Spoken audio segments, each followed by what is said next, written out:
Hello everyone, जय हिंद सभी को। कैसे हैं आप सभी लोग? आई होप आप सभी को मैराथन सीरीज पसंद आ रही होंगी। आज UPSC prelims marathon series Hindi में मैं टॉपिक लेकर आया हूं सेट थ्योरी, जिसको हम क्या बोलते हैं, हिंदी में बोलते हैं इसको समुच्चय सिद्धांत।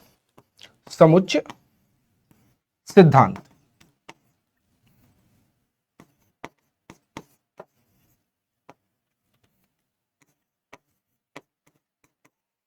समुच्चय सिद्धांत बोलते हैं इसको। समुच्चय सिद्धांत, आगे समुच्चयों की जरूरत क्यों पड़ी? वैसे तो ये टॉपिक जो है वो 11th क्लास में आता है, सेट थ्योरी, बट कुछ पार्ट आपके एग्जाम्स में पूछा गया है। लास्ट ईयर मैंने देखा काफी जगह पूछा गया है सेट थ्योरी का पार्ट। तो सेट थ्योरी आपके सिलेबस का पार्ट है, तो हमें इसको बेसिक बेसिक पढ़ना पड़ेगा इसका, ठीक है। तो चलिए शुरुआत कर लेते हैं सेट थ्योरी में। तो क्वेश्चन लाने से पहले मैं आपको थोड़े से बेसिक्स के बारे में जानकारी देना चाहूंगा कि सबसे पहली बात यह है कि सेट यानी कि समुच्चय, सेट यानी कि समुच्चय होता क्या है? What is set? सेट यानी कि समुच्चय होता क्या है? What is set? सेट है क्या? Set is a well defined collection of something. Set क्या है? अ वेल डिफाइंड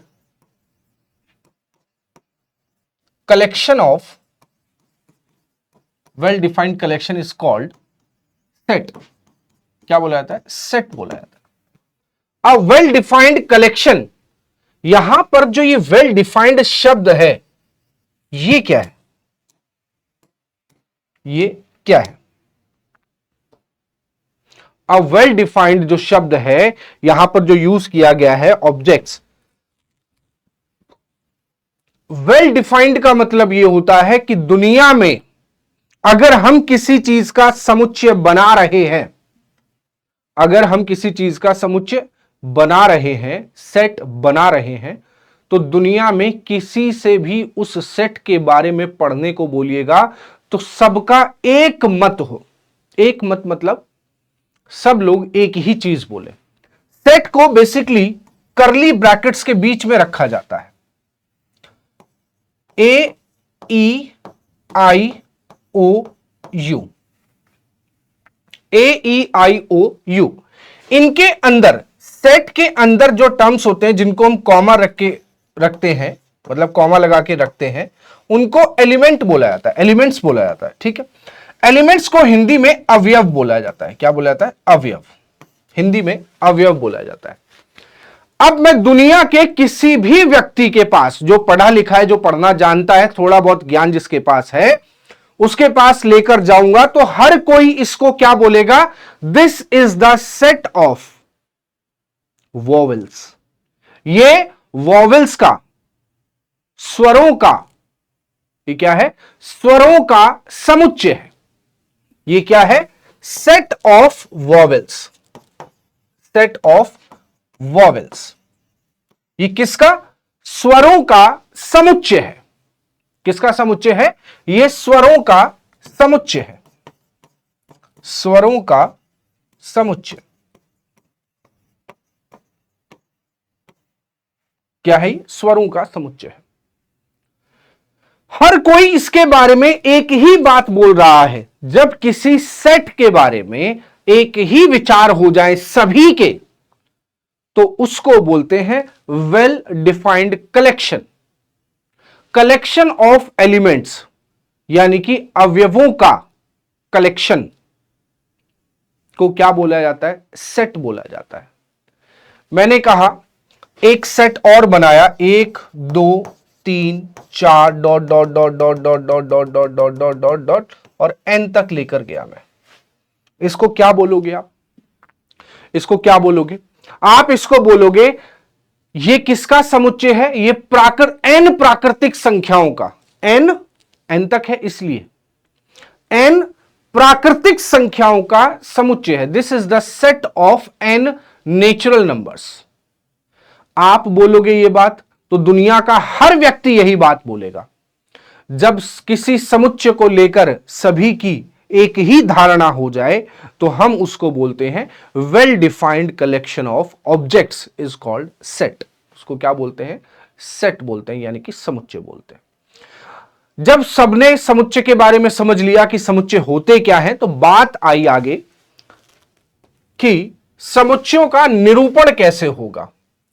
क्या निरूपण कैसे होगा, जिसको हिंदी में बोला जाता है रिप्रेजेंटेशन ऑफ सेट, इंग्लिश में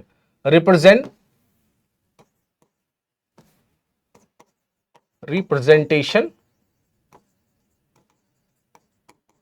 ऑफ सेट्स, यानी कि समुच्चयों का निरूपण, समुच्चयों का निरूपण कि भैया इसको किस रूप में रखा जाएगा, इसे किस रूप में रखा जाएगा। तो यहां पर दो रूप निकल के आए, जिसमें पहला रूप था हमारा रोस्टर फॉर्म, हिंदी में भी इसको रोस्टर विधि कहते हैं, रोस्टर फॉर्म, रोस्टर विधि। और दूसरा निकल के आया हमारे पास set builder form, set builder form. एक आया रोस्टर फॉर्म और एक आया set builder form. Roster form में क्या था कि समुच्चयों को उनके अवयवों के तौर पर दिखाया गया, यानी कि जो सेट थे उनके एलिमेंट्स के बेसिस पे दिखा दिया गया। जैसे मैंने लिख दिया कि 2, 4, 6, 8, 10, यहां तक लिख दिया। ये क्या लिख दिया? 2, 4, 6, 8, 10। जब आप अवयवों का यूज करने लगो, एलिमेंट्स का यूज करो सिर्फ, तो वो फॉर्म होती है हमारी रोस्टर फॉर्म, उसको हम रोस्टर विधि कहते हैं। ठीक। और सेट बिल्डर फॉर्म क्या होती है कि मान लीजिए मुझे यही लिखना है, तो कैसे लिखेंगे, इसको लिखने का तरीका समझिएगा कि x सच दैट, x, ये जो रेशियो का साइन आपको दिख रहा है, इसको सच दैट पढ़ते हैं कहां पर? सेट थ्योरी में। x such that x belongs to, ये जो साइन है, ये ई का जो साइन है घुमावदार, ये ऐसे नहीं बनाया मैंने, ठीक है, ऐसे नहीं बनाया मैंने, इसको ऐसे बनाया। तो x सच दैट, x इस प्रकार है कि x belongs to, x belongs to 2n। क्या है? x बिलोंग्स टू 2n, क्योंकि ये सब 2 के मल्टीपल है। ये सब क्या है? 2 के मल्टीपल है। 2 एकम 2, 2 दूनी 4, 2 तिये 6, 2 चौक 8, 2 पंजे 10। x such that x belongs to 2n and n is greater than, क्या लिखेंगे? अच्छा ठीक है, n के बारे में लिखना है। देखिए, n is greater than 0 and less than 6। 0 से बड़ा है। n क्या है भैया? 2 into 1, 2 into 2, 2 into 3, 2 into 4 and 2 into 5। तो जब 2n है तो n का मान यहां 1, 2, 3, 4, 5 है, यानी कि 0 से तो बड़ा है, लेकिन 6 से क्या है? ये छोटा है। तो जब हम रोस्टर फॉर्म से इस फॉर्म में भी लिख सकते हैं। इसी को लिखने का एक तरीका और भी है कि x such that x belongs to even number but less than 12। 12 से छोटे इवन नंबर, 12 से छोटे इवन नंबर। तो ये दो फॉर्म हो गई जिनको लिखने का तरीका ये रहा। ठीक। उसके बाद हम बात करते हैं, अब बात करते हैं types of set, types of set कि समुच्चयों का प्रकार क्या है, समुच्चयों का प्रकार या समुच्चयों के प्रकार। समुच्चयों के प्रकार में सबसे पहला सेट आता है हमारा, सबसे पहला सेट होता है जिसको हम बोलते हैं एम्प्टी सेट या नल या वॉइड।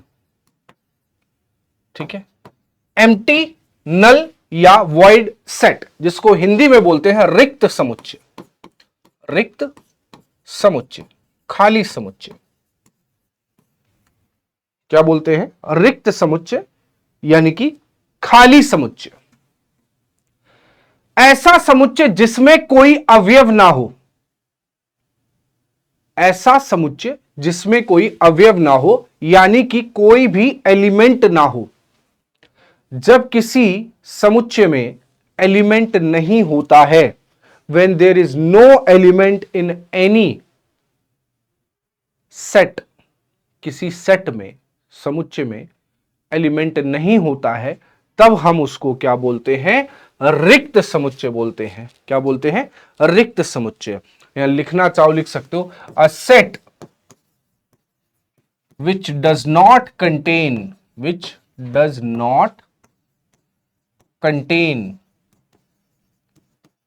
any एलिमेंट, जिसमें कोई भी अवयव ना हो, एक ऐसा समुच्चय जिसमें कोई भी अवयव ना हो, उसको हम रिक्त समुच्चय बोलते हैं। क्या बोलते हैं? नल, वॉइड या empty set. It is represented by, इसको रिप्रेजेंट करते हैं,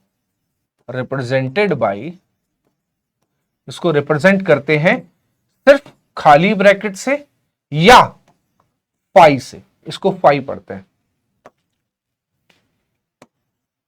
इसको क्या पढ़ते हैं? हम फाई पढ़ते हैं। कभी भी गलती से करली ब्रैकेट के अंदर ये ना आ जाए, इन दोनों को साथ में नहीं लिखते हैं। या तो आप इसको क्या लिखेंगे? खाली ब्रैकेट, या फिर फाई से रिप्रेजेंट करेंगे, लेकिन फाई को इसके अंदर मत डाल देना, ये एम्प्टी सेट नहीं बचेगा, रिक्त समुच्चय नहीं बचेगा, यकीन मानिए। उसके बाद पॉइंट नंबर टू में हमारे पास आता है singleton set.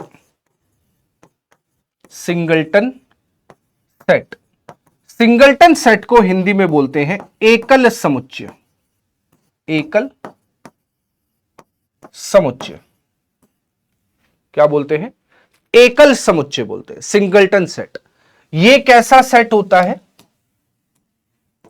A set which contains, एक ऐसा set which contains only one element, जो सिर्फ एक ही एलिमेंट रखता हो।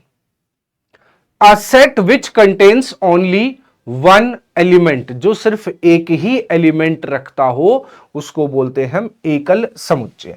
जैसे हमने एक सेट बनाया और उसमें 5 लिख दिया, हमने एक और सेट बनाया जिसमें 6 लिख दिया, हमने एक और सेट बनाया जिसमें 5 लिख दिया। अभी इसीलिए मना किया था क्योंकि ये एकल समुच्चय है जिसमें सिर्फ एक ही अवयव हो, और चूंकि ये सेट को रिप्रेजेंट करता, उसके अंदर एक एलिमेंट है, तो हम इसको सिंगलटन सेट यानी कि एकल समुच्चय से रिप्रेजेंट करते हैं। एकल समुच्चय इसको बोला जाता है। ठीक, उसके बाद फिर आता है अगली बारी पॉइंट 3, तीसरा प्रकार, जिसको हम बोलते हैं finite set. Finite set, finite set को हिंदी में बोला जाता है परिमित समुच्चय, परिमित समुच्चय।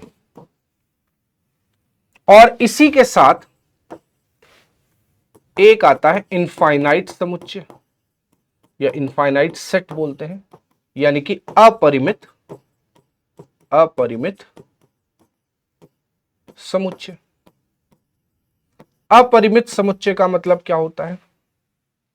अपरिमित समुच्चय और परिमित समुच्चय का, अ सेट which contains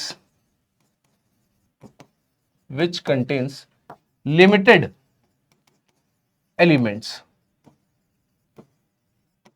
जिसमें लिमिटेड एलिमेंट्स होते हैं। लिमिटेड एलिमेंट्स का मतलब जो गिने जा सके, जिनको गिना जा सके। जैसे मैंने कहा 1 2 3 4 dot dot dot dot dot dot n तक लेकर गया हूं, तो एन कोई संख्या होगी, एन क्या होगी? कोई संख्या होगी, है ना? तो हम इसको क्या बोलते हैं? परिमित समुच्चय बोलते हैं। इनफाइनाइट का मतलब ये होता है a set which contains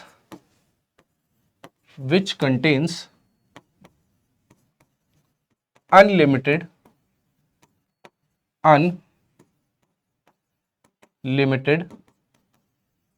elements. एक ऐसा समुच्चय जिसमें अनलिमिटेड एलिमेंट्स हो, like 1 2 3 dot dot dot dot dot dot dot dot dot कहां तक, इनफाइनाइट तक। तो इनफाइनाइट अपरिमित, इनफाइनाइट हमने पहले भी पढ़ रखा है, कोई नई चीज तो है नहीं, है ना। उसके बाद आता है हमारा पांचवा, जिसको हम बोलते हैं इक्विवेलेंट सेट्स। क्या बोलते हैं? Equivalent set. ठीक है, क्या बोलते हैं? Equivalent set. यहां तक क्लियर है? पहले ये बता दीजिए, उसके बाद आगे बढ़ते हैं।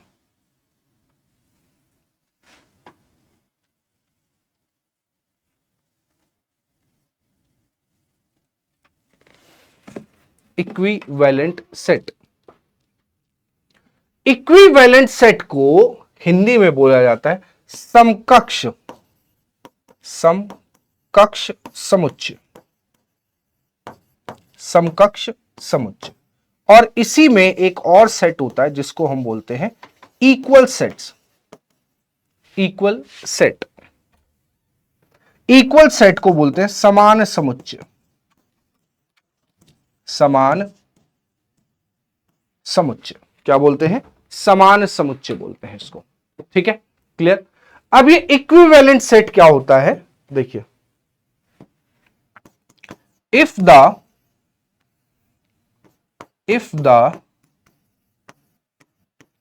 cardinality of two sets are equal. If the cardinality of two sets are equal, they are equivalent sets. अब ये कार्डिनियलिटी क्या होता है? बहुत ही सिंपल है। मैंने कहा एक सेट ए है, चलो इक्वल सेट्स को अगले पेज पर बताए जाएंगे। एक सेट ए है, सेट्स को रिप्रेजेंट करने के लिए हमेशा कैपिटल लेटर्स का इस्तेमाल होता है, और एलिमेंट्स को यानी कि अवयव को रिप्रेजेंट करने के लिए स्मॉल लेटर्स का यूज होता है। एक सेट ए है जिसमें हमने लिखा ए comma B comma C comma D, और यहां पर एक सेट बी है जिसमें मैंने लिखा 1 2 3 और 4। इसमें कितने एलिमेंट्स हैं? 1 2 3 4। तो सेट ए की जो कार्डिनियलिटी है, जिसको हम एन और ब्रैकेट में ए रख के रिप्रेजेंट करते हैं, इस सेट की कार्डिनियलिटी जो है, यानी कि कितने अवयव हैं, सीधी सी भाषा में यह है। कार्डिनियलिटी का मतलब होता है कि इसमें कितने अवयव हैं। तो ए सेट में 4 अवयव हैं, तो ए में 4 अवयव हैं, तो ए की कार्डिनियलिटी जो है वो कितनी हो गई? 4 हो गई। वहीं बी की बात करें तो बी की जो कार्डिनियलिटी है वो भी 4 है। तो यही चीज लिखी हुई है, if the cardinality of two sets are equal. अगर यदि दो समुच्चयों की कार्डिनियलिटी समान होती है तो हम उनको क्या बोलते हैं? इक्विवेलेंट सेट बोलते हैं। यानी कि हम ये लिख सकते हैं कि n A is equals to क्या होगा? एन बी होगा। एन बी होगा, यानी कि ए की कार्डिनैलिटी और बी की कार्डिनैलिटी कैसी है? सेम है, समान है, इसीलिए हम इसको क्या बोलते हैं? Equivalent set. जबकि बात की गई थी अभी इक्वल सेट्स की। किसकी बात की गई थी? इक्वल सेट, यानी कि छठवां इक्वल सेट। इक्वल सेट्स का मतलब होता है समान समुच्चय। देखिए यहां पर क्या है, एलिमेंट्स के नंबर बराबर होने चाहिए। वो एलिमेंट्स क्या है उससे कोई फर्क नहीं पड़ता। एलिमेंट्स के नंबर बराबर होने चाहिए, वो एलिमेंट्स क्या है उससे कोई भी फर्क नहीं पड़ता है।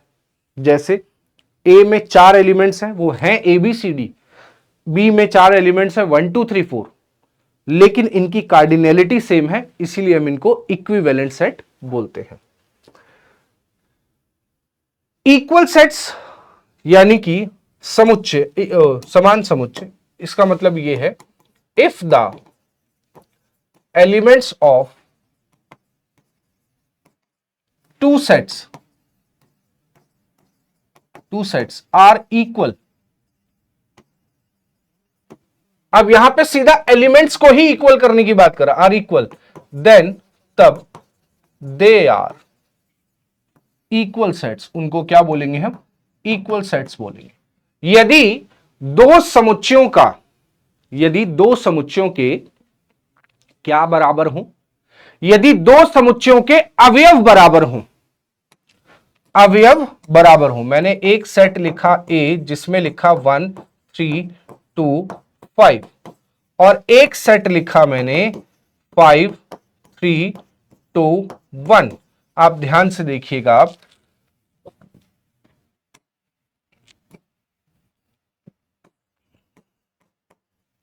कि 5 इसमें भी है, 3 इसमें भी है, 2 इसमें भी और 1 इसमें भी है। मतलब ए और बी के सारे एलिमेंट्स मैच करते हो, उनके प्लेस से कोई फर्क नहीं पड़ता। आप ये मत कहिएगा कि सर यहां 1 तो फर्स्ट प्लेस पर है लेकिन ये लास्ट प्लेस पर, उससे कोई फर्क नहीं पड़ता। आप किसी भी सेट के टर्म्स को या एलिमेंट्स को इधर से उधर कर सकते हो, उससे उसके ऊपर कोई भी फर्क नहीं पड़ेगा, कोई भी फर्क नहीं पड़ेगा। क्लियर है? ठीक है, तो हम यहां पर सीधा लिखेंगे कि ए बराबर बी। एन ए बराबर एन बी नहीं लिखा है मैंने, कार्डिनैलिटी को सेम नहीं किया है मैंने ए को बी के बराबर लिखा है, ए को बी के बराबर लिखा है। ये नहीं लिखा कहीं पे भी, ये नहीं लिखा है मैंने कहीं पर भी कि एन कार्डिनैलिटी सेम है, मैंने लिखा ए बी के बराबर है। ये दोनों सेट एक ही हैं, ये दोनों सेट एक ही हैं। बात क्लियर है?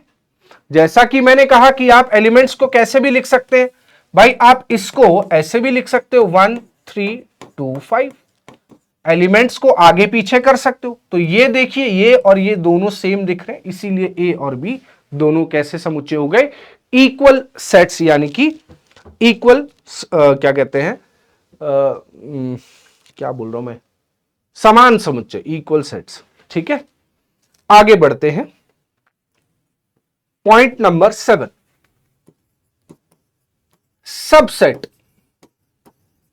सबसेट इसको बोलते हैं उप समुच्चय, उप समुच्चय। सबसेट क्या बोलते हैं?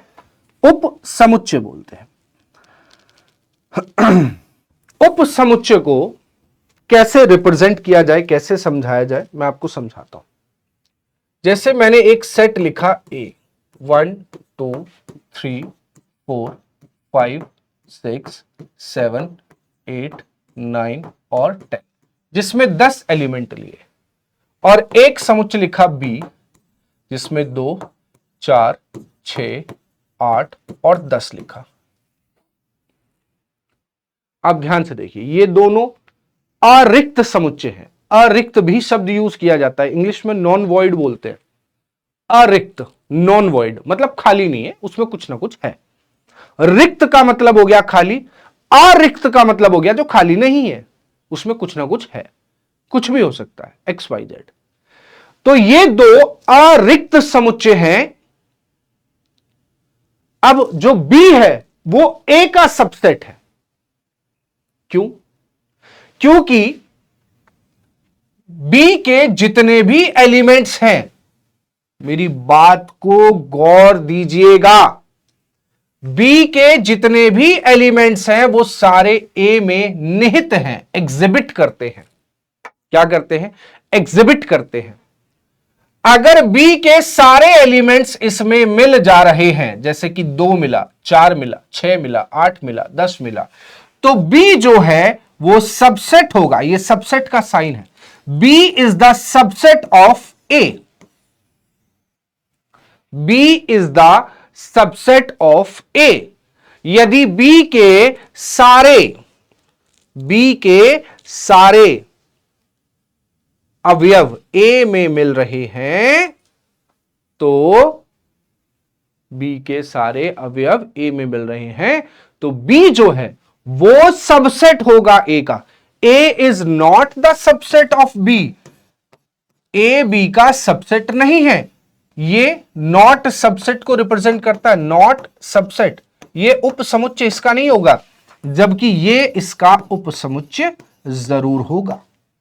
ये इसका उपसमुच्चय जरूर होगा।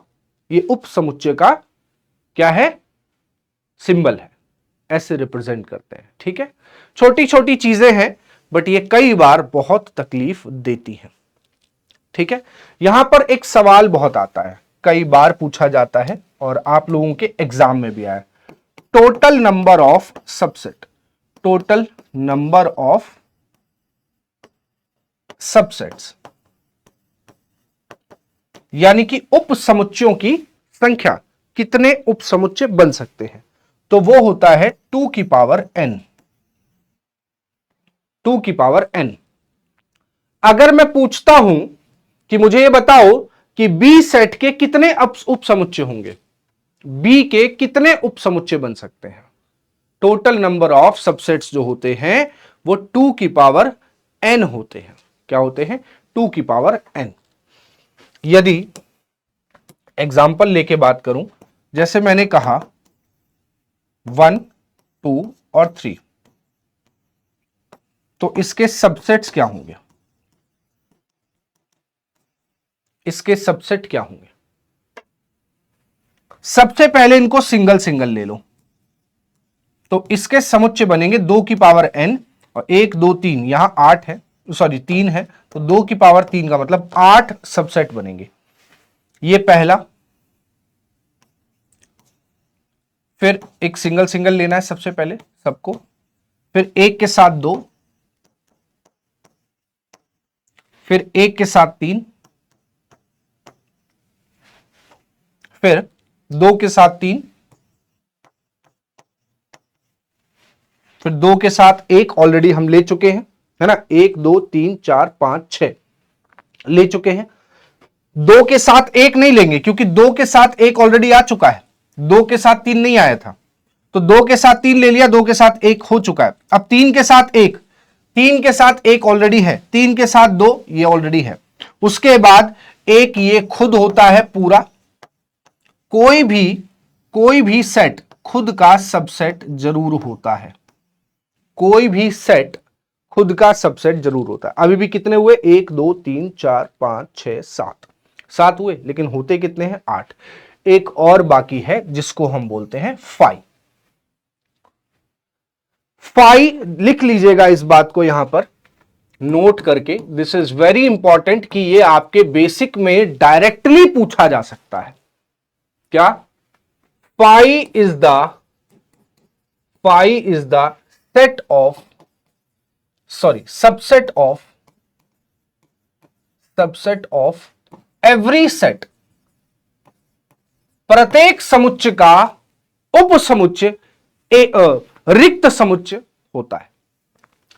प्रत्येक समुच्चय का उपसमुच्चय एक रिक्त समुच्चय जरूर होता है, पहला पॉइंट। और दूसरा, एवरी सेट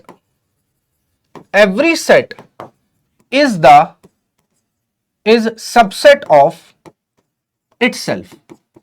कोई भी समुच्चय खुद का उपसमुच्चय जरूर होता है।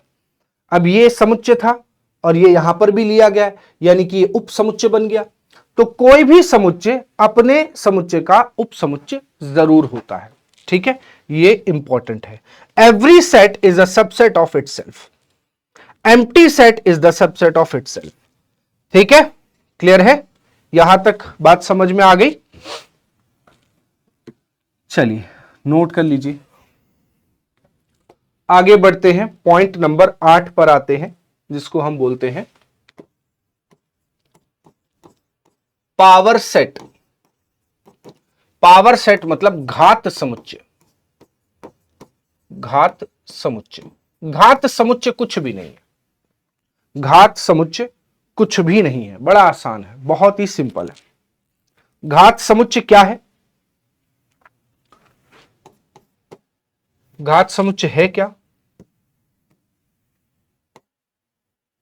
The set of subsets is called power set.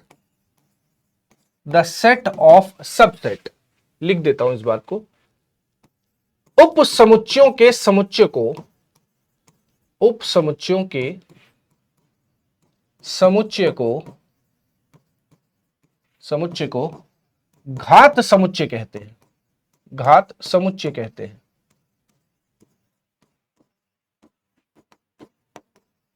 मतलब एग्जाम्पल से समझाता हूं, ज्यादा अच्छे से समझ में आएगा। एक सेट ए है, 1 2 3, ठीक है, और इसके सबसेट्स हमने अभी लिखे थे 1 2 3, 1 2 2 3, कितने हो गए? 1 2 3 4 5। और कौन सा रह गया? 2 3 हो गया, 1 2 हो गया, 3 1 बाकी है, 3 1 लिख लीजिए, और 1 2 3 और 5, ये इसके सबसेट है। और पावर सेट की बात की जाए, पावर सेट, तो यहां क्या लिखा है? उप समुच्चयों के समुच्चय। तो उप समुच्चय हमारे पास ये है सारे, कौन कौन से हैं? उप समुच्चय हमारे पास है 1 2 3 4 5 6 7 और 8। इन उप समुच्चयों के समुच्चय को, अब जैसे ही मैंने इन सबको एक ब्रैकेट में, करली ब्रैकेट में बंद कर दिया, सारे उप समुच्चयों को, सारे सबसेट्स को एक सेट में बंद कर दिया, तो वही कहलाया हमारा पावर सेट, यानी कि घात समुच्चय। और पावर सेट को रिप्रेजेंट कैसे करते हैं? हम इसको P और ब्रैकेट में A लिखते हैं। A था, A के उपसमुच्चय आए, उसका पावर सेट बन गया, तो P का, A का क्या है? ये पावर सेट है। क्या है? पावर सेट है। किसका? A का। ठीक है, यहां तक दिक्कत समस्या अगर किसी को भी है, कोई भी, तो प्लीज बताइए।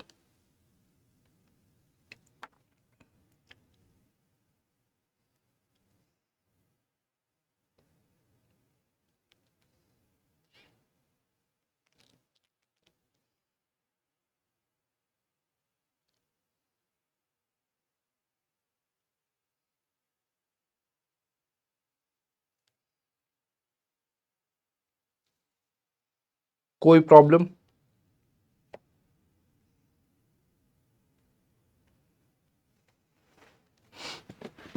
अब आते हैं आगे, एक लास्ट हमारा बचा हुआ है, ये कितने हो गए? 8 हो गए ना, 9वां। 9वां हमारा होता है लास्ट वाला, जिसको हम बोलते हैं universal set. Universal set Hindi में बोला जाता है इसको समष्टीय समुच्चय। समष्टीय समुच्चय, समष्टीय समुच्चय। समष्टीय समुच्चय मतलब ऐसा समुच्चय जिसमें सारे एलिमेंट्स हो। A set contains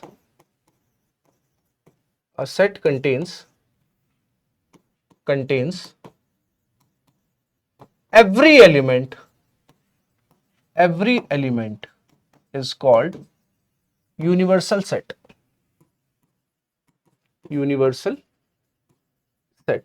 universal set में हर तरीके का एलिमेंट होता है, 1 2 3 4 5 भी होते हैं, ए बी सी डी भी होती है, 2 4, हर तरीके का सब कुछ जो समा जाए, किसमें? यूनिवर्स में। हम सभी लोग हैं, इतना सब कुछ है, और वो सब कहां समाया हुआ है? यूनिवर्स में समाया हुआ है। हम बोलते हैं ना यूनिवर्स। ठीक, तो यूनिवर्स में जो सारे समा जाए उसको हम बोलते हैं यूनिवर्सल सेट। इसको इट इज रिप्रेजेंटेड बाय, इसको हम प्रस्तुत करते हैं कैसे? Capital you, by capital you. ठीक है, समष्टि समुच्चय को कैसे कैपिटल यू से रिप्रेजेंट करते हैं। ठीक, क्लियर है। अब हम बात करेंगे वेन डायग्राम्स की। वेन डायग्राम्स, देखिए सवाल जो है दो तरीके से हल किए जा सकते हैं और जिसमें सबसे आसान तरीका होता है वेन डायग्राम्स का। ठीक है, हिंदी में इसको हम वेन डायग्राम्स ही कहते हैं। अच्छा, वेन डायग्राम से पहले हमें ऑपरेशंस सीखने चाहिए। पहले वेन डायग्राम से पहले हमको ऑपरेशन सीखने चाहिए। Operations on set, operations on set यानी कि समुच्चयों पर संक्रियाएं, समुच्चयों पर संक्रियाएं, समुच्चयों पर संक्रियाएं। समुच्चयों पर संक्रियाएं में सबसे पहले आता है union of set, union of sets, union of set.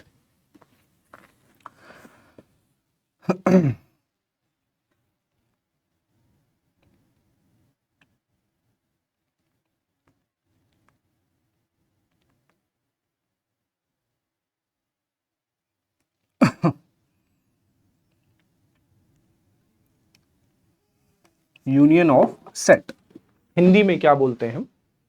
Hindi में इसको बोलते हैं समुच्चयों का संघ, समुच्चयों का, समुच्चयों का संघ यानी कि संघ समुच्चय भी बोलते हैं, यूनियन ऑफ सेट। अब यहीं पर हम वेन डायग्राम्स को भी साथ में सीखते रहेंगे। वेन डायग्राम्स भी इसी में ले लीजिएगा, ठीक है, अलग अलग से नहीं सीखना है, इसी में सीखना है। वेन डायग्राम्स इसी में होगा, समुच्चयों का संघ। मैंने कहा मान लीजिए ए एक सेट है 1 2 3 4 है और बी एक सेट है जिसमें हमने कहा 2 4 6 है। तो A union B, A union B ऐसे रिप्रेजेंट करते हैं। A union B, A union B में वह सारे एलिमेंट्स होंगे जो ए और बी में है। ए में 1 है, ए में 2 भी है, यहां भी 2 है, तो 2 बार नहीं लिखा जाएगा, एक ही बार लिखा जाएगा। क्या किया जाएगा? एक ही बार लिखा जाएगा। फिर यहां पर 3 है, फिर 4 यहां पर भी है, यहां पर भी, फिर भी एक ही बार लिखा जाएगा, उसके बाद 6। तो ए यूनियन बी का मतलब हो गया 1 2 3 4 6, 1 2 3 4 6, और यहां पर दोनों को क्या कर दिया? संघ, मिला दिया। अब ध्यान से सुनिए, ए यूनियन बी हमने कर दिया, यूनियन कर दिया, मिला दिया, हमने सारे एलिमेंट्स को ले लिया। अब ए के भी सारे एलिमेंट्स इसमें हैं और बी के भी सारे एलिमेंट्स इसमें हैं। ए के भी एलिमेंट्स हैं और बी के भी एलिमेंट्स हैं, दोनों के एलिमेंट्स हैं। इसका मतलब ए यूनियन बी हमारे पास आ गया है। ठीक है, अच्छा एक बात बताओ, क्या मैं ये कह सकता हूं अगर बी के सारे एलिमेंट्स ए यूनियन बी में हैं तो B is the subset of A union B? कह सकता हूं B is the subset of A union B, और यह भी कह सकता हूं कि A is also the subset of A union B। A union B के अंदर B के सारे एलिमेंट्स मिल रहे हैं, यानी कि ये इसका सबसेट होगा। सबसेट का था क्या कि B के सारे एलिमेंट्स इसमें मिल रहे हैं, इसलिए B इसका सबसेट है। ठीक, B इसका सबसेट है, वही चीज मैंने यहां पर लिखी है। ठीक, अब इसको वेन डायग्राम से कैसे दिखाते हैं? वेन डायग्राम में सबसे पहले एक बड़ा रेक्टेंगुलर बॉक्स लेते हैं जिसको हम कहते हैं यू, यानी कि समष्टि समुच्चय, यूनिवर्सल, यूनिवर्सल सेट। क्या बोलते हैं? यूनिवर्सल सेट बोलते हैं इसको। क्या बोलते हैं? Universal set.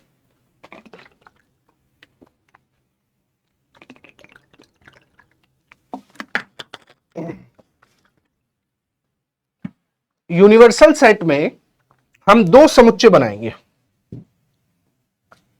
एक सेट ए और एक सेट बी। सेट ए और सेट बी, ध्यान से सुनना, यूनियन करना है हमें। ए यूनियन बी, मतलब ए के सारे एलिमेंट्स इसमें आने चाहिए और बी के सारे एलिमेंट्स इसमें आने चाहिए। ए के सारे एलिमेंट्स का मतलब यह हुआ कि ए पूरा आएगा।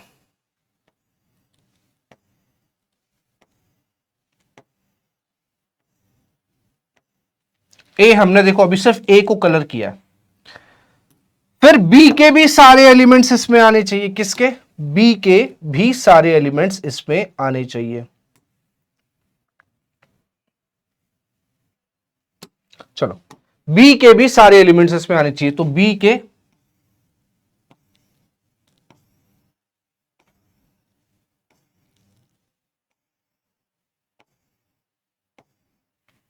तो हुआ क्या? ये बन गया A union B. A union B क्या कर दिया मैंने? ए यूनियन बी मतलब ए के भी सारे एलिमेंट्स ले लिए और बी के भी सारे एलिमेंट्स ले लिए। ये ध्यान रखिएगा, ये लाइन बनाने के बाद मैंने हटाई है सिर्फ इसलिए कि जब आप इनको ले चुके हो तो दोबारा नहीं लेना है। बात समझ में आई? ये रीजन कुछ और नहीं था। बच्चे जल्दबाजी में जब वेन डायग्राम बनाते हैं सबसे बड़ी गलती यही करते हैं कि वो यहां से भी गए, यहां पे भी कलर मार दिया और इधर से लौटते आए तब भी कलर। इसीलिए बनाने के बाद मैंने उन लाइंस को मिटाया है। अब ध्यान से देखिए, यहां सिर्फ आपको पिंक लाइंस दिख रही होंगी, यानी कि ए के एलिमेंट्स ले लिए गए थे। और ये जो दिख रहा है आपको, ये बीच में ए के अंदर भी और बी के अंदर, ये एक्चुअल में कॉमन एलिमेंट्स को दिखा रहा है। कॉमन एलिमेंट्स कौन कौन से? 2 4 2 4। इसीलिए क्लियर है? तो ये हुआ ए यूनियन बी, इसको हमने बोला ए यूनियन बी। उसके बाद आता है हमारे पास दूसरा, जिसको हम बोलते हैं intersection. Intersection of sets. Intersection of set, विसंगीत बोलते हैं इसको हिंदी में। क्या बोलते हैं? विसंगीत समुच्चय।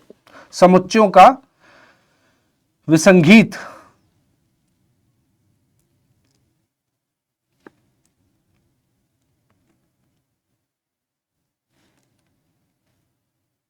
या प्रतिच्छेदन भी बोलते हैं, विसंगीत भी बोलते हैं और प्रतिच्छेदन, संज्ञों प्रतिच्छेदन समुच्चय। हिंदी कई बार भूल जाता हूं तो गूगल करके देखना भी पड़ता है। प्रतिच्छेदन समुच्चय।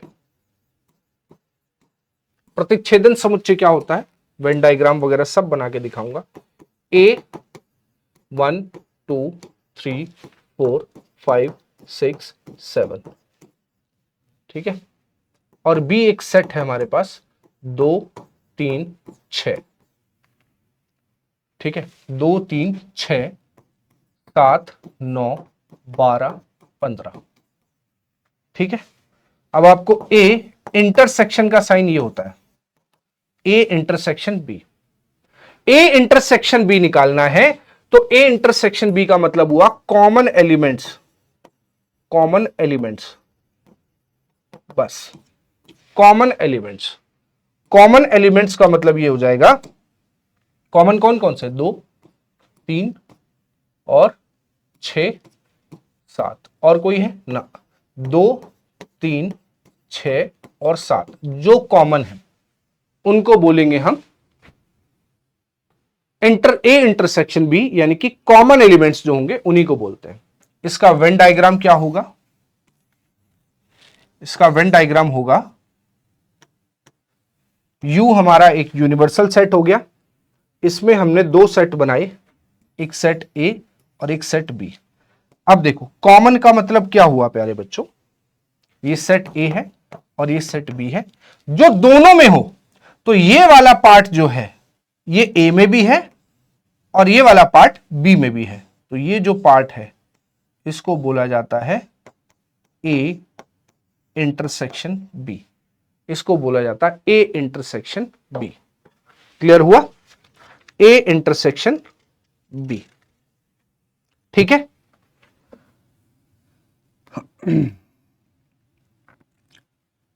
ए इंटरसेक्शन बी। यहां तक किसी को कोई दिक्कत समस्या अगर हो तो बताएं, अदरवाइज हम आगे बढ़ते हैं।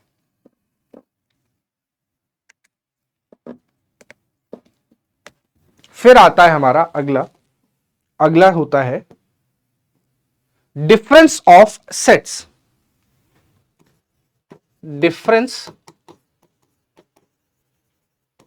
ऑफ सेट्स, जिसको हम बोलते हैं समुच्चयों का अंतर, समुच्चयों का अंतर, या हिंदी में जब बहुत ज्यादा क्लिष्ट पढ़ते हैं तो हम इसको अंतर समुच्चय भी कह देते हैं। क्या कह देते हैं? अंतर समुच्चय। ठीक, अंतर समुच्चय। अंतर समुच्चयों का मतलब यह हुआ कि मैंने अगर दो सेट बनाए, 1 2 3 4 5, और एक सेट बनाया मैंने 3 4 5 6 7, तो आपको A में से B माइनस करना हो या B में से A माइनस करना हो, दोनों अलग अलग चीजें होंगी, दोनों का वेन डायग्राम अलग अलग बनेगा, बता दूंगा भी, चिंता मत करो, सब पता चलेगा आपको पूरा पूरा। यदि आपको A में से B माइनस करना है तो A में से वो एलिमेंट्स को हटा दो, मेरी बात पर ध्यान देना। अगर आपको A में से B माइनस करना है तो A में से वो एलिमेंट्स हटा दो जो B में भी हों। A में से उन एलिमेंट्स को हटा दो जो B में भी हो।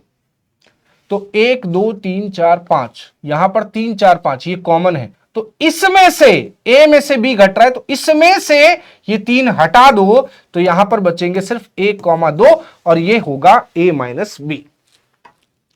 और जब B में से A माइनस कर रहे हो तो B में से उन्हें हटा दो जो A में हो, फिर जो B में बचेगा वो हमारा B माइनस A होगा, वो हमारा B माइनस A होगा।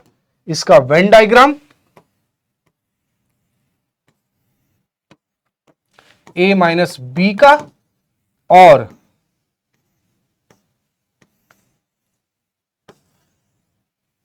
ये होगा B माइनस A का। तो ये यूनिवर्सल सेट है, यूनिवर्सल सेट जरूर बनाएगा, यूनिवर्सल के अंदर ही सब कुछ आएगा भैया, यूनिवर्स यानी कि इसको इज्जत देनी पड़ेगी। मैंने बोला A माइनस B, A में से उनको हटा दो जो B में है, तो भैया B यहां तक है, तो A में से हमने उनको हटा दिया जो B में भी है, B का कुछ भी भाग नहीं लिया, B एकदम अलग है, ये हो गया A माइनस B। और B में से A, तो ये A है और ये B है, ये A है और ये B है, तो B में से A हटेगा तो ये बनेगा इसका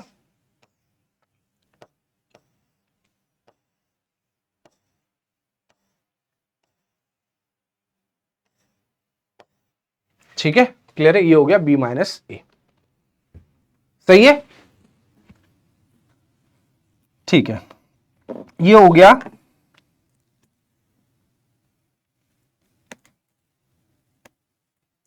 डिफरेंस ऑफ सेट्स, समुच्चयों का अंतर।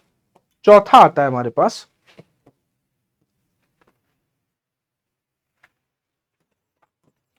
चौथा ऑपरेशन होता है सिमेट्रिक डिफरेंस ऑफ सेट्स,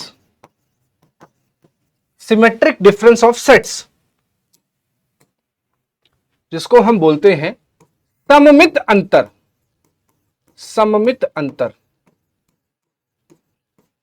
सममित अंतर।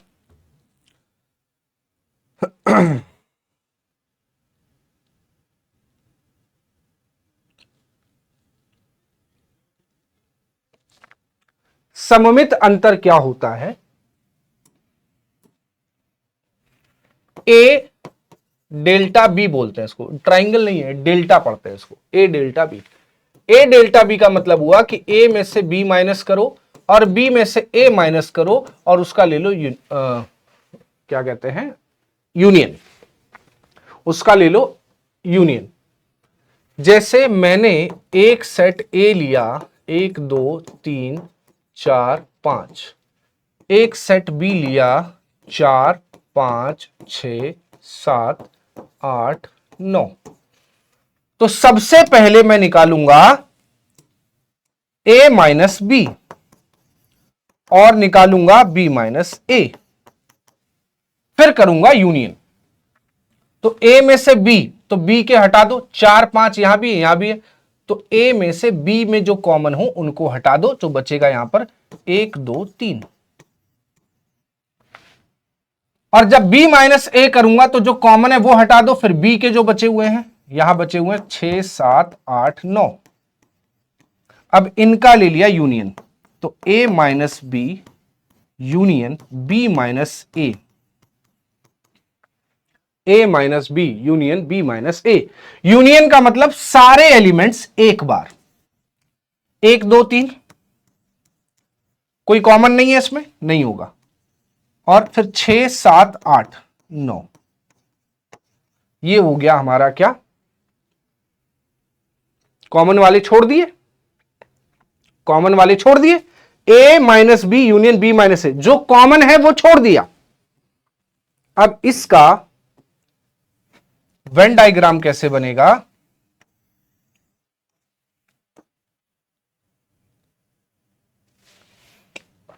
ए सिमेट्रिक डिफरेंस बी निकालना है, तो हमने एक सेट ये बनाया, एक सेट ये बनाया।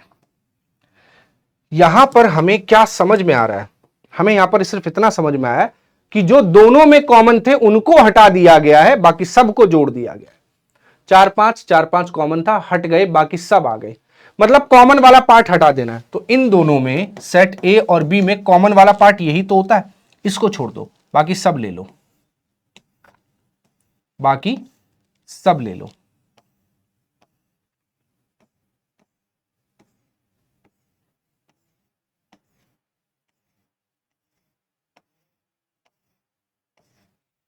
कॉमन वाला छोड़ दिया, बाकी सब ले लिया, ठीक, कॉमन वाला छोड़ के बाकी सब ले लिया।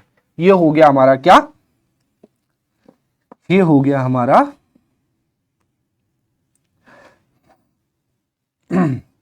Symmetric difference.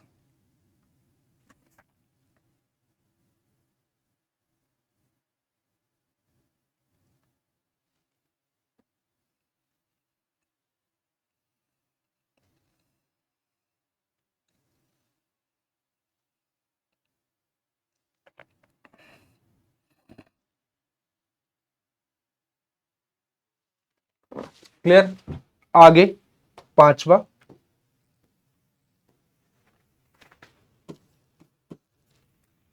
इसको बोलते हैं डिसजॉइंट सेट, असंयुक्त समुच्चय। डिसजॉइंट सेट्स, असंयुक्त समुच्चय, असंयुक्त समुच्चय। डिसजॉइंट सेट क्या होते हैं?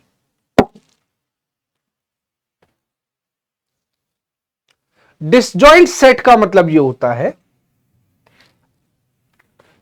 If two sets have nothing common, have nothing common, यदि आप दो सेट में कॉमन, कॉमन कैसे निकलता है? इंटरसेक्शन से। आपने ए इंटरसेक्शन बी किया और वो कुछ भी नहीं निकला, खाली है, कोई कॉमन आया ही नहीं। जब कुछ भी कॉमन नहीं आया, इसका मतलब यह हुआ कि दोनों ही सेट कैसे हैं? डिसजॉइंट सेट है, जुड़े हुए नहीं, उनमें कुछ भी जुड़ाव नहीं है। जैसे मैंने कहा कि भैया ए एक हमारा सेट है 1 2 3 4, और बी हमारा एक सेट है ए बी सी, इन दोनों में कुछ भी कॉमन है? नहीं है। तो ए इंटरसेक्शन बी जब फाई आ जाए, नल सेट आ जाए, खाली आ जाए, रिक्त आ जाए, तो हम उसको बोलते हैं कौन सा सेट? डिसजॉइंट सेट बोलते हैं। क्या बोलते हैं? Disjoint set. डिसजॉइंट सेट का वेन डायग्राम कैसे बनता है? ये यूनिवर्सल सेट है, ये ए है और ये बी है, दूर दूर अलग अलग, कोई लिंक ही नहीं है दोनों में, तो हम इनको बोलते हैं डिसजॉइंट सेट, यानी कि असंयुक्त समुच्चय, या इनको विसंगीत, इनको बोला जाता है विसंगीत समुच्चय। ठीक है, क्या बोला जाता है? विसंगीत समुच्चय। एक आखिरी छठवां पॉइंट, जिसको हम बोलते हैं complement, complement of set. Complement of set, यानी कि अभी याद आ रहा था, कॉम्प्लीमेंट ऑफ सेट को बोलते हैं, हिंदी में अभी नाम याद आया था, भूल गया मैं,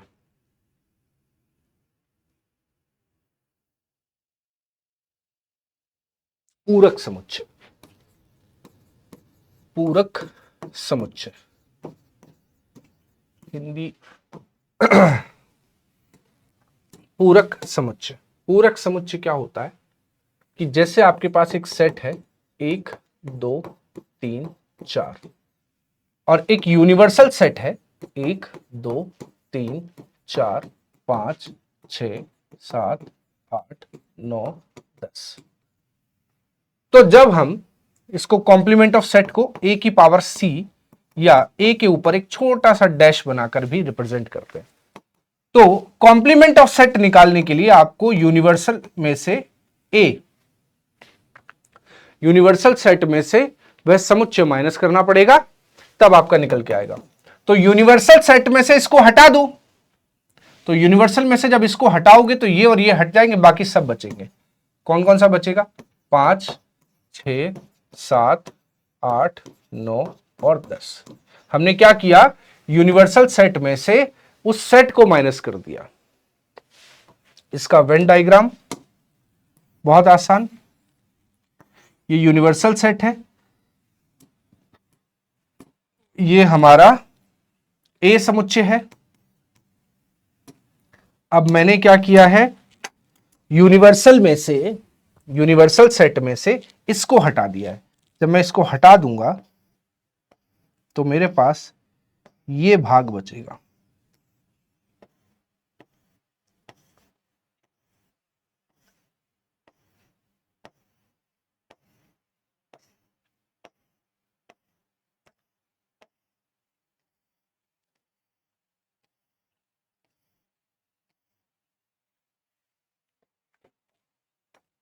अब देखो, इसको नहीं छेड़ा है, इसके बाहर वाला जितना ही पोर्शन है वो सब हमारा, तो हम इसको बोलते हैं कॉम्प्लीमेंट ऑफ सेट्स। क्या बोलते हैं? Complement of sets. तो भैया ये पूरा बेसिक था जो हमने 17-18 पन्नों में पढ़ा है। इस पूरे बेसिक से आप कोई भी सवाल लगा सकते हो, इससे ज्यादा बेसिक कहीं पर भी आपको नहीं मिलेगा। जैसे पहला सवाल ये रहा हमारा, पढ़ते हैं, इस सवाल को करते हैं। ए एक सेट है x सच दैट, इस प्रकार है, x is a letter in word below. A ऐसा सेट बनेगा जो BELOW में से कोई है। बी एक ऐसा सेट है जो वूल में से है। तो सी A माइनस बी है। क्या है? सी A माइनस बी। तो भैया सी में से सी निकालना है हमको। सबसे पहले तो सी कैसे निकलेगा? ए में से बी को घटाओ। तो ए में से बी को घटाओगे तो ए में से उन लेटर्स को हटा दो जो बी में है। एल है? जी हां है। ओ है? हां है।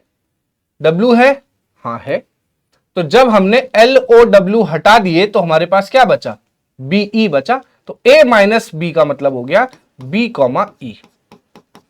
हमें इसके क्या चाहिए? Number of subset. तो नंबर ऑफ सबसेट होते हैं 2 की पावर n, और n कितना? 1 और 2। तो 2 की पावर 2 यानी कि टोटल 4 सबसेट बनेंगे। कितने सबसेट बनेंगे? 4 सबसेट बनेंगे। हमने पहले C निकाल लिया, क्या आएगा? फिर उसके सबसेट निकाल लिए। सबसेट मतलब 2 की पावर n। अगला, A और B नॉन एम्प्टी मतलब रिक्त अरिक्त समुच्चय है। सबसेट ऑफ C, C के सबसेट है, ठीक है। Then A union A intersection B। तो A union A intersection B क्या होगा? A union A intersection C क्या होगा? देखो, C एक ऐसा समुच्चय है जिसके उप समुच्चय हैं A और B। मतलब यह हुआ कि A के भी एलिमेंट इसमें होंगे और B के एलिमेंट भी इसमें होंगे। तो मैंने इसको मान लिया 1 2 3 4 5 6 7, और A को मान लिया 1 2 3, और इसको मान लिया 2 3 4। तो A के सारे एलिमेंट इसमें हैं और B के भी सारे एलिमेंट्स इसमें भी हैं। ए के भी सारे एलिमेंट इसमें है और बी के सारे एलिमेंट्स इसमें है। ठीक है, हमें ये निकालना है कि ये क्या होगा। तो पहले में ए इंटरसेक्शन बी निकालना पड़ेगा। ए इंटरसेक्शन बी का मतलब ये हुआ कि ए और बी के कॉमन एलिमेंट, तो ए और बी के कॉमन एलिमेंट होंगे हमारे पास 2 और 3। तो ये आया हमारे पास 2,3। अब हमें ए के साथ इसका यूनियन करना है। तो ए क्या है हमारे पास 1 2 3, 1 2 3। जब इनका यूनियन करोगे तो सारे एलिमेंट्स लेने हैं लेकिन एक बार, तो 1 2 3 2 3 इसमें आ गया। ये आ गया हमारे पास इसका सॉल्यूशन। अब यहां देख लो, A intersection B, A intersection B आया हमारे पास 2 3, लेकिन हमें क्या लाना है 1 2 3। A union B, A union B जब हम करेंगे तो 1 2 3 4 आएगा, लेकिन हमें 1 2 3 चाहिए। ए पूछ रहा है क्या ए है, ए भी 1 2 3 है और ये भी 1 2 3 है। इसका मतलब ये हुआ हमारा आंसर करेक्ट क्या होगा, सी ऑप्शन होगा। ठीक है, क्लियर है, समझ पा रहे हो बात को, बोलो हाँ या ना। यहां तक किसी को कोई दिक्कत समस्या है तो बताइए। ठीक है, तो चलिए एक क्वेश्चन मैं आपको दे रहा हूं होमवर्क में, ये रहा होमवर्क, इसको करके आइएगा सभी लोग और मिलते हैं अगली क्लास में। अब परम्यूटेशन कॉम्बिनेशन पे ही आने वाले हैं, मेंसुरेशन और थोड़ा सा पढ़ाएंगे आप लोगों को। तो नेक्स्ट क्लास में मिलते हैं, तब तक के लिए सभी को जय हिंद।